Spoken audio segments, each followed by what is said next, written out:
Alors bonjour tout le monde, aujourd'hui on va faire un laboratoire portant sur l'électromagnétisme.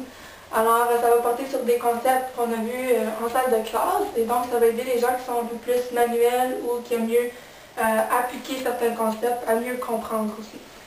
Alors le laboratoire, comment est-ce qu'il va se dérouler aujourd'hui, c'est qu'on va être en équipe de 2 personnes pour effectuer le laboratoire et noter vos observations.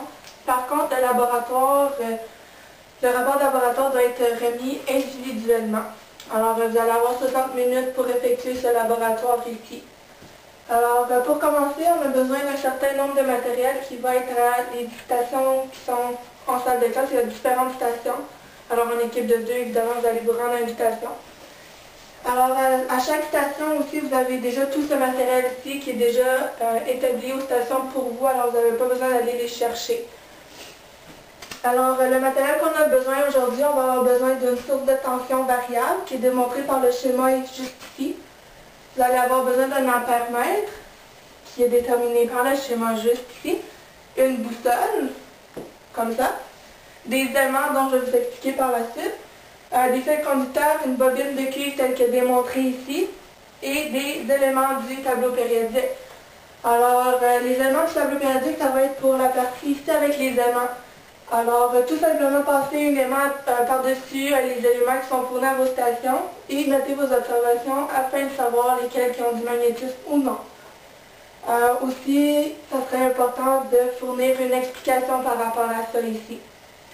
Alors, par la suite, on a la source de tension variable avec la boussole. Alors, vous allez avoir un fil qui va circuler comme ça ici, qui va aller juste en dessous de la boussole comme ça et revenir à l'autre point ici. C'est vraiment important de mettre la partie du nord de la boussole par-dessus le fil. Alors le fil va passer comme ça ici. Ensuite, vous allez allumer la source de tension. Une fois que la source de tension est allumée, vous pouvez varier la tension qui passe à travers et vous allez noter vos observations et qu'est-ce qui se passe avec la boussole.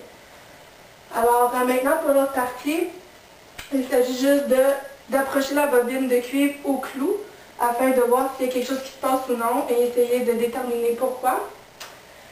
Ensuite, pour la partie ici, déterminée par le numéro 3, vous allez avoir la source de tension qui va être rattachée à la bobine de cuivre comme ça ici. Et puis, vous allez ouvrir la source de tension, vous allez la faire varier en approchant cette bobine des clous ici. Vous allez pouvoir essayer de noter des observations. Est-ce qu'il y a quelque chose qui se passe? Est-ce qu'il y a quelque chose qui ne se passe pas? Oui, non et pourquoi? Ensuite, pour ce qui est de la dernière partie juste ici, ça ressemble un peu à ça. Par contre, la source de tension va être reliée à une bobine de cuivre, tandis qu'il va y avoir un ampèremètre ici qui va être relié à une autre bobine de cuivre. Alors ici, le but, c'est de faire varier la tension de cette bobine ici, et puis les approcher une de l'autre, et essayer de voir ce qui va se passer avec ça. Puis essayer de noter aussi ce qui se passe sur l'ampèremètre ici pour avoir des faits très intéressants. Alors, maintenant, pour ce qui est du rapport de laboratoire, vous allez remettre les questions pré-lab qui étaient à faire avant, sont obligatoirement à remettre. Et pour ce qui est de la partie discussion, j'aimerais que vous discutez de vos résultats. Alors, quelle observation vous avez faite et pourquoi est-ce que vous avez observé ça? Est-ce que c'est réaliste? Est-ce que ça ne l'est pas? Ensuite, essayez de nommer des sources d'erreurs et de leur amélioration afin de déterminer qu'est-ce qu'on pourrait faire de mieux pour avoir de meilleurs résultats. Et ensuite, essayez de donner le plus d'applications possible se reliant aux aspects du magnétisme. Alors, c'est tout pour aujourd'hui. J'espère que vous allez avoir une bonne expérience. Merci!